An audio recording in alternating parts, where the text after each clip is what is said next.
አሰላሙ አለይኩም ወራህመቱላሂ ወበረካቱ። ሙስሊም ወንድም እህቶች እንዲሁም ክርስቲያኖች ሰላም ብለናል። ምንጊዜም የራስ ነገር የራስ ነው ጋይስ። የራሳችሁ ነገር ራሳችሁ ያካበታችሁት ነገር ምናምን ከሆነ የግልህ ከሆነ በቃ የግልህ ነው፣ ማንም አይነጥቀም። ያንተ ካልሆነ ግን ትነጠቃለህ አንድ ቀን። ማቴዎስ ወንጌል ምዕራፍ 28 ቁጥር 18 ላይ ስልጣን ሁሉ በሰማይና በምድር ተሰጠኝ አለ ኢየሱስ።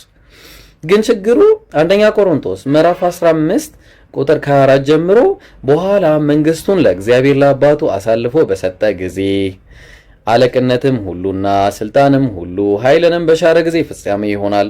ጠላቱን ሁሉ ከእግሩ በታች እስኪያደርግ ድረስ ግን ሊነግስ ይገባዋል።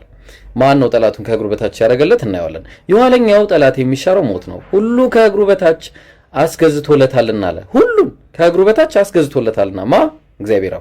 ነገር ግን ሁሉ ተገዝቷል ሲል ሁሉን ካስገዛለት በቀር መሆኑ ግልጽ ነው አለ። ሁሉን ያስገዛለት አይገዛም።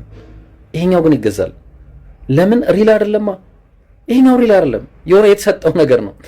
ቀጠለና ቁጥር 28 ላይ ሁሉ ከተገዛለት በኋላ ግን እግዚአብሔር ሁሉ በሁሉ ይሆን ዘንድ በዚያን ጊዜ ልጁ ራሱ ደግሞ ሁሉን ላስገዛለት ይገዛል።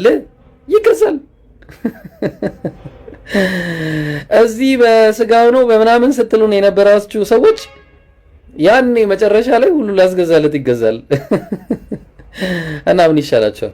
ስለዚህ በቃ አንደኛውን የማይሞተውን የማይገዛውን የማይሻረው ስልጣኑ ሁሉ የሚሰጥ እንጂ የማይቀበል የሆነውን አምላክ ተገዙ እያልናችሁ ወደ እስልምና እንጠራችኋለን። እንግዲህ መልካም የመማሪያ ዘመን